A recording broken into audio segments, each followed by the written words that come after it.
Hey everybody, Omar here, your knife of the party guy, and I am back with another fun-filled video for you. And today we're going to be taking a look at what I have in this case. We're going to do some size comparisons. This is new to my collection, so let's just go ahead and take a look at it. First of all, I want to point out the packaging. It's a little insane. I have never seen packaging like this. I've gotten knives from, even some of the most well-known knife makers from South Africa, and none of them have ever had a case quite like this. I mean, this is hard leather. I mean, you can smell the leather on this thing. It's really, I've never seen anything like it. Then when we open it up, man,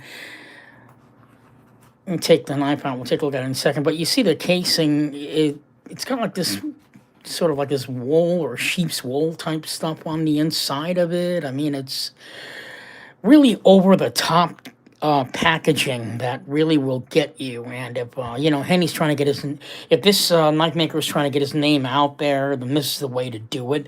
So the knife maker we're talking about is, if you can see his name right there, it's Hennie Plesis Custom Knives. You can check him out on Instagram, Billet to Blade, or Billet to Blade.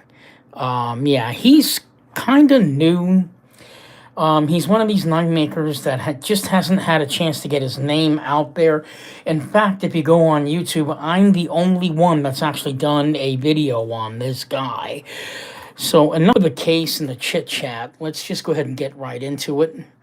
So here's what the knife comes in. It comes in this really nice cloth, and we're going to take a look at it. Now, this knife, what makes this one so unique, I'm going to pull it out. I'm going to talk as I just let you guys take a good quick look at it. What makes this knife so unique is that it's a full dress piece, right? But I've never seen a full dress piece that's this size, which makes it quite different. Usually you get knives like this. They're usually sort of plain, not plain, but minimal eye candy on it. And this one is just drenched in eye candy. You can really tell he's done a lot of work on it. So this knife has marble carbon fiber handles and blue Damascus bolsters. It's got a blue, I'm going to say like blue forged pivot. Again, with the Damascus, continues on with the pocket clip. You guys can see that. And then we've got the black Damascus, or not black Damascus, but the Damascus backspacer. So this thing is like drenched in eye candy, which makes it really, really over the top. Plus we have a Dama steel blade. The action on it is really quite spectacular. Dead on with the centering, as you guys can see. The knife does not run on ceramic bearings, but it does run on regular steel ball bearings. So again, what makes this knife so unique is the fact that it's a full dress piece and it's a really small knife. Again, the knife maker's name is Hennie Plesis. He's been making knives for roughly about 7 years. He's having he just hasn't had a chance to have his name out there. He is in the South African Knife Makers Guild, which is really great. He's also a lot older than some of the more newer, younger knife makers that are trying to make it up and coming. He's not young. He's actually a middle-aged knife maker, but he's been making knives for only about 7 years. But from the quality of the way this knife looks, you really can't tell. He looks like he's one of these guys that's been making knives for like 30, 40, 50 years. One of the things that makes it so unique is that, I don't know if you guys can see this, but I'm going to try and move the lighting over so you guys can see it. See if I can get it. If you look closely, he has, yeah, I don't think you can see it. His name is on the inside of the backspacer. Yeah, I'm having difficulty trying to let you guys see that. Wait a minute, I think I might have it. There it is. I don't know if you guys can see it, but there's his name right on the inside of the knife, Hennie de Plesis. I like that. A lot of knife makers will put their, name gigantically huge right on the blade. You know, not what I prefer. There are certain knife makers that do that. Kosi Steenkamp is one of them, but it doesn't make a difference to me. His knives are incredible. But yeah, that's one of my pet peeves is that the name is just too gigantic on the knife. We do want the knife to be the name to be on the knife. We just don't want it to be that predominant on the on the knife where you can see it. It almost kind of ruins the whole artwork thing, I guess. But Hennie de Plesis caught on to put his name on the inside of the backspacer on this one, so I do like it. Again, the action is really great on this. Let me just open it up so you guys can just get a better look at it. It's really just quite spectacular for such a small little folder. Now, this folder, originally the name of it was called the Yaga folder. I don't know what Yaga means, but apparently it's a South African, I'm assuming it's a South African slang of some sort. But he called it the Yaga folder, which I thought was fine.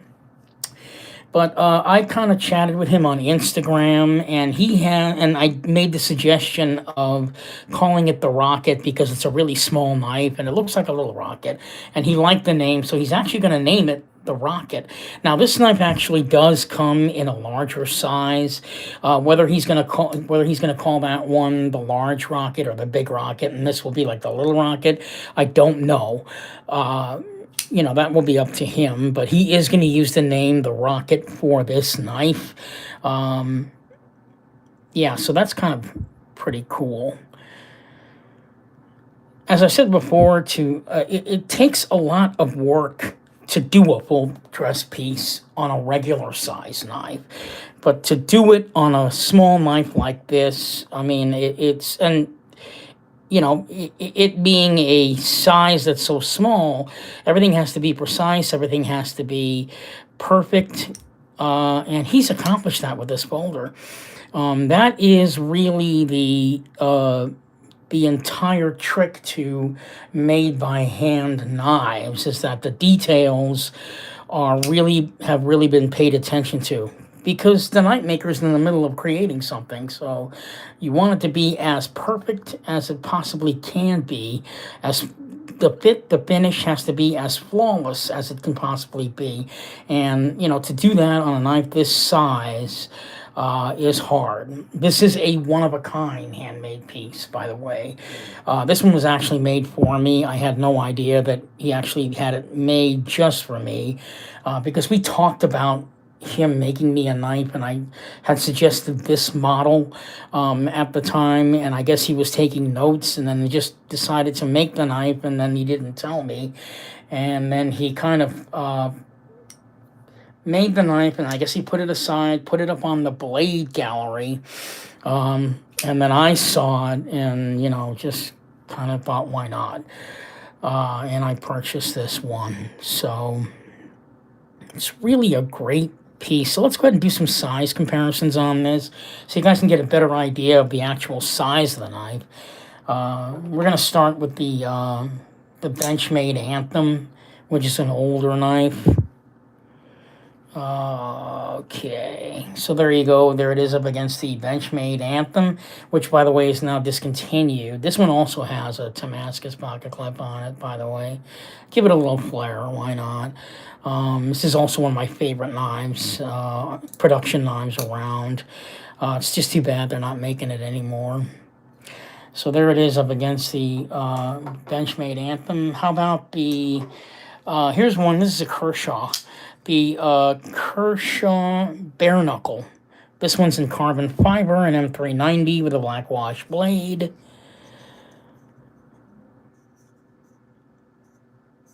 Really nice. Let's go ahead and put it up against that. So as you guys can see, it's already a smaller looking knife.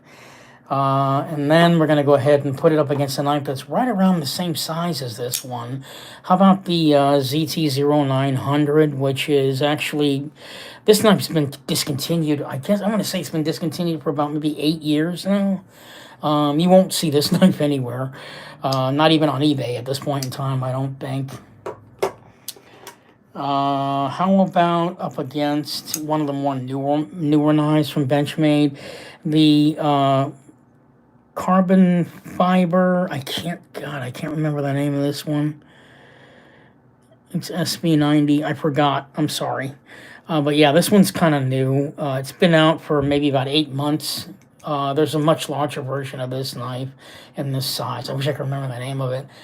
And now we're going to go ahead and put it up against the Boost Blades Smoke, which would be considered a medium-sized knife.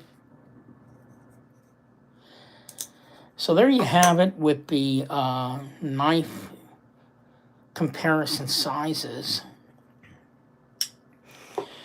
So what makes Hennie du Plesis such a great knife maker is the fact that he's been doing it only for 7 years, but you can tell that he's got the skills to create art as a knife maker without a problem. I think maybe it has a lot to do with maybe his age and the fact that, he's got a passion for creating knives with such interesting and really bold material choices.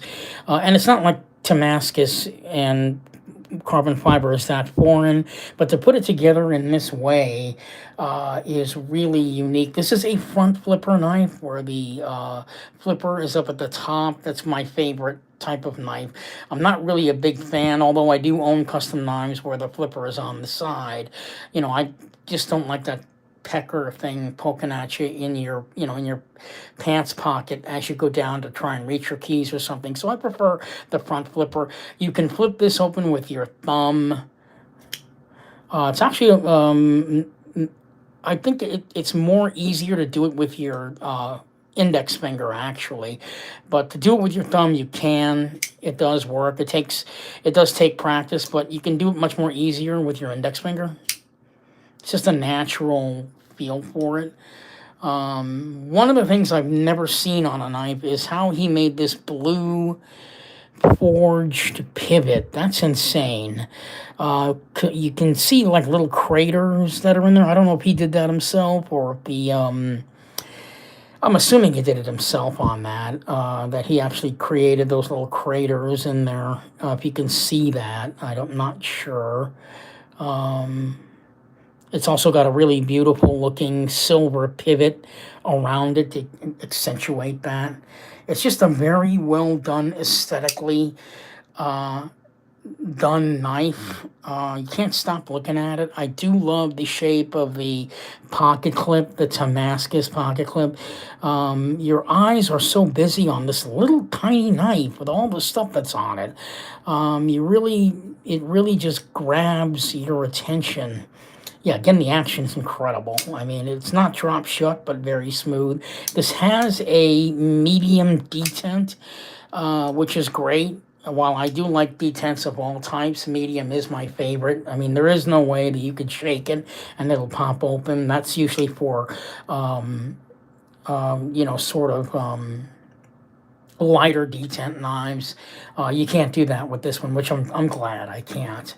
It's just a perfectly proportioned knife, material-wise, the fit, the finish, the quality. It's all there on just this one knife. You kind of wonder how many hours it took for him to do this, and then of course to choose the materials and then put it all together in one package. It's just absolutely stunning. Again, when you see knives this size, I mean, most knife makers will not do a full dress piece on a knife this size. I'm assuming it's because it's just way, way too difficult to do that. Just because to cut all of the materials down to that size. And you got to understand, they're cutting and carving the materials by hand. And there is no CNC machining done on this knife. They are all done by hand with whatever various tools that they use. In many instances as well, I understand that the knife makers actually make the tools to make their model knives, which is why it would be so difficult to do a knife like this with CNC machining. I just don't think you can accomplish that with CNC machining. You can always tell a knife is made by hand by the little details. If you take a look at this on this knife here, you can see that the front side of the knife, the marble carbon fiber scale, okay, it's actually thinner here on this side and a little bit thicker on the pocket clip side. That's to make room for the pocket clip because you need to be able to screw it in. So this side of the pocket of the carbon fiber has to be a little bit thicker to support the pocket clip. Hardware, you can see it obviously, but the screws are so small that it's not really that, you know, obtrusive or really gets to your eye. That's one of the newest things with custom knives. People want hidden hardware, you know, and certain knife makers make it a point to do hidden hardware. I like either way. I'm a very open knife collector. That's one thing I like knife makers to know about me, is that I always would like to have the knife as the artist had intended it. A lot of us knife collectors, when we get a knife ordered by a knife maker, we want things done a certain way. We want our knife to look a certain way. And of course, the knife maker is more than happy to indulge in your, you know, in what it is that you want on your knife. But I'm one of these that, you know, I'll ask for stuff. But for the most part, I really want the knife maker to stay true to himself and just make me something that, you know, would be somewhere in between what he likes and somewhere in between what I like. But I don't want him to go so far out there that the knife isn't what he has a passion to create, if that makes any sense, because I think it takes away from the artwork of the knife. And I'm not really much of a knife user. I'm into this hobby because I'm into the knife makers. I'm into what they can do. I'm into what it is that they can sculpt and create and make on a knife. And Hennie just caught my eye with this one. I'm sorry I didn't bring out the other folder that he makes, but if you want to sit still real quick, I'll go ahead and pull that out.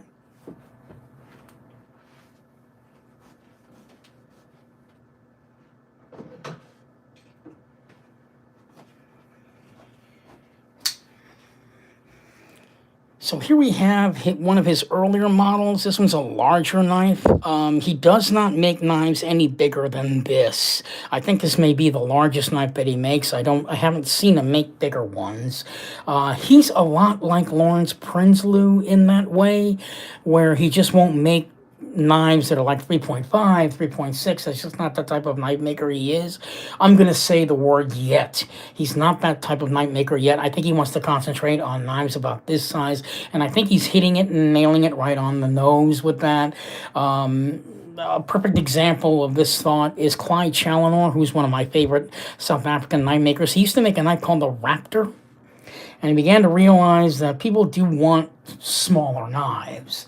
There are some knife makers that will indulge in knives of all sizes, which I think is great. Which, again, this one's called the T Griffin. I'm sorry.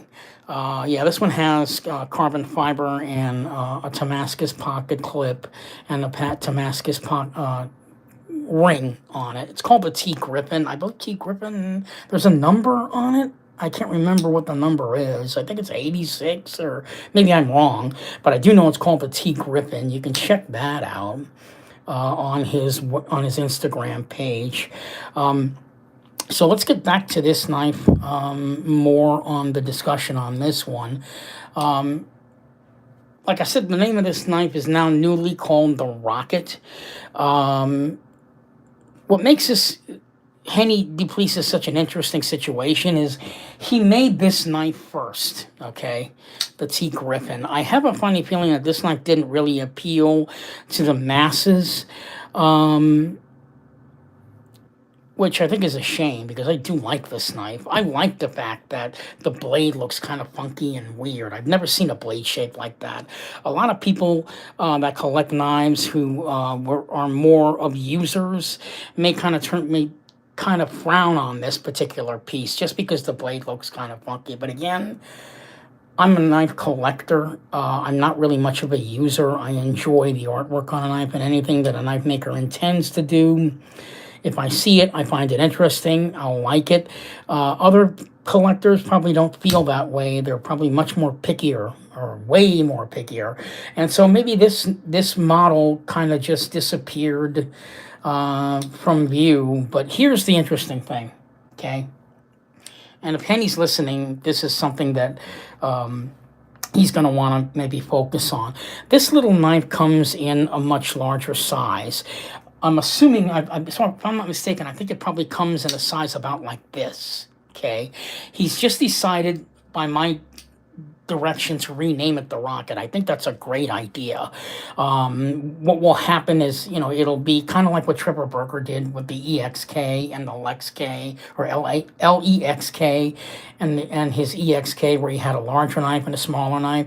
This could be the beginning of that. This could be his signature knife, because every knife maker has one of those signature knives, and Hennie, I think, may have hit it with this one because it's really, really very, very appealing to see. It looks a lot more to the taste of a lot of knife collectors rather than this one here. But see, again, I'm a collector. I love this knife. I don't think there's anything wrong with it. But maybe if you're not into the exotic, this may not be the knife for you. But this looks a lot more like, what everybody would like to have, where you're getting to a point where it's a knife and yet it's art, and he's actually met the two with this model. Now, the fact that he makes a knife like this a little bit larger, because he has done that. He may call that one the big Rocket and maybe this one the little Rocket. I think that'll be the start of something. In fact, I think his knife making would probably grow, and he'd become much more well known if he produced this knife in at least this size and the other size, and only concentrated on that for like a year. Just concentrate on making this. I don't know if that's what he wants to do, but if he wants to get his name out there, I think he should do that. Where you have this knife and then the same exact knife, a little bit larger. People will eat it up. They will eat it up. Now, there is another knife maker out there who's also new. He's only been making knives for about 4 years, and his name is Mitchell Clark. Really very new. Now, that guy only has one model knife, and it's called the Gunstock. And he got to a point where he figured out how to make a knife very, very quickly.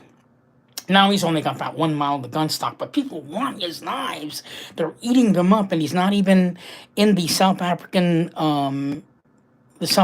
Knife Makers Guild yet, but people are acting as if though he is, because the model looks so incredible. And to be honest with you, I actually ordered one. I don't know when I'll get it. I'm assuming earlier this next year, coming up in the new year, I'll be getting it. But yeah, it's a real knockout model, and he actually puts it out in like the 3.8, the 3.5, and then a small size like this, I believe. I'm not sure. I can't remember. But I know he puts it in 3 different sizes, and he's really hit on that. Now as a result, he hasn't bothered to create or make any more new model knives. Like I said, again, he's a different type of a knife maker. A lot of knife makers won't do that, where they just have one model knife, 3 different sizes. All of a sudden they become this sort of production company, but the knife is made by hand. You know what I mean? I don't know if he wants to do that. Hennie doesn't seem to be that type of a knife maker. I think what he's going to do is he may do what I'm saying, where he'll put this same knife out in 2 different sizes and then just have the different materials around, and he'll converse with his customers and ask, okay, well, I'll make you a big Rocket or a little Rocket, and then we'll put whatever materials you want on it. You still got to think, he's a knife artist. He may not necessarily want to do that in that production type scheme. I don't know what he wants to do. All I know is the man's been making knives with a really great precision for 7 years now. And now he's got a model that, as far as I can see, really appeals. It appeals to me, and I think it's going to appeal to a lot of other people. He's going to have to get past that point where eventually he's going to have a signature model knife. Then he can do whatever he wants to do. You know what I mean? He can go ahead and maybe stop creating this knife for a while and then create a new knife. And then, of course, if someone else wants to have this model knife in a larger size or a smaller knife, he can go back to it. It's whatever he wants to do, you know, because don't forget, artists are artists. They will do what they want to do. When they want to do it. You know, it's not, it can't be all up to his customers. But to make money, yeah, you're going to have to find that line between I want to make a knife that I think will sell, or I want to make knives for my customers. You know what I mean? You have to finally get somewhere in the middle. With this model knife, he's there. I'm telling you, he's there. This is a really handsome looking folder. He could even put this model knife out plain, like maybe just plain old gray titanium. It'll sell. I know it would. It's a beautiful looking shape, a beautiful looking model. And of course, to make this knife plain by hand, probably not that long. It won't take him that long. But, you know, again, it's good that we know that he can soup up a knife like this with, you know, all the choice premium materials, and give us a chance to, and give himself a chance, and for us to see what he can do. I think the Damascus on this is just stunning on this one. So yeah, this is, again, it's a full dress piece. You know, the fact that it's this small makes it so compelling as an art piece. So that's all I wanted to say about Hennie Plesis' work. He's at a crossroads now after 7 years of making knives. You know, afterthoughts again. You know, the T. Griffin may not have been the model that everybody's going to eat up, but I think that if he makes this model, this size, everybody's going to eat it up. He told me when he was chatting, it took Daniel 4 months to put this on the website. You know, that, I think that's a shame that happened, but, you know, they are busy down at the Plate Gallery. But again, it has to do with the fact that he's got to have a knife model that people are going to want to, they're going to want to eat up. And I think this newly made model, I'm going to say it's newly made model. I don't know how long he's been making this model. But yeah, this model here is a lot more appealing than this one. I'm not saying he should 86 this one. I think that if he does a full dress piece in this, anyone would go after it. You can tell he was experimenting with things like this back bar on the knife, which is raised. That cannot be easy to do. That was one of the first things I noticed, because I'd never seen a raised back bar on a knife like that. I think that that's just a testament to his creativity.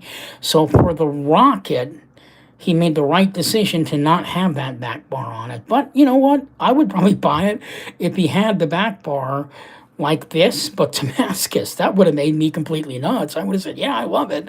You know, but he made it to be a little bit more appealing to the layman, people that are not into custom knives that much, and just put it flat Damascus on there rather than having it with this back bar on it, which is a little bit foreign to a lot of people. You have to really appreciate the art, and if you can't appreciate the art, then this isn't the one for you. But you know, like I said, I like this knife. I really do. The action on it is also every bit as great as this one. So again, this knife is not on ceramic ball bearings. I think he would be fine if he never made a knife with ceramic ball bearings, but that's up to him if he wants to start using ceramic ball bearings. That'll be his decision. I'm perfectly fine if he doesn't, just because the artwork on this is just stunning. Who cares if it's on steel ball bearings? Yeah, so there you have it. The Hennie Plesis Used to be called Yaga Folder, now called The Rocket. Definitely check him out on Instagram at Bullet to Blade, the number 2 Blade. His name is Hennie Duplessis. Um, if you like John Arnold, I don't know if you've even heard of John Arnold, but he's another South African knife maker. He reminds me a lot of, what John Arnold does. In fact, I think he's probably a little bit more fancier than John Arnold. But yeah, just as compelling. So there you go, the Rocket, the Yaga Folder / the Rocket, now called the Rocket, by Hennie Duplessis. Definitely check him out at Bullet to Blade on Instagram. Check out his posts. He's got a lot of interesting knives that he makes. And if you see something, he's at a point where if you see something on his Instagram page and you really like it, go ahead and speak with him. And he'll make you one any way you like with your choice of materials on it. Again, he's not exactly up and coming, but he hasn't been doing it for 20 years. You know what I mean? So he's right at the very peak of where he should be. And I'm kind of hoping that this Rocket knife is going to be his Lex K, if you know what I mean. In other words, the model that's going to put his name out there and make him a star amongst the other South African knife-making peers, because he really does deserve to be with work this good. So this is Omar, you're a Knife for the Party guy, signing off, hoping you'll find a rocket in the future. And in the meantime, happy holidays to you guys. And treat yourself to a custom piece by Hennie Duplessis. Thank you so much for watching, and I'll see you in the next video.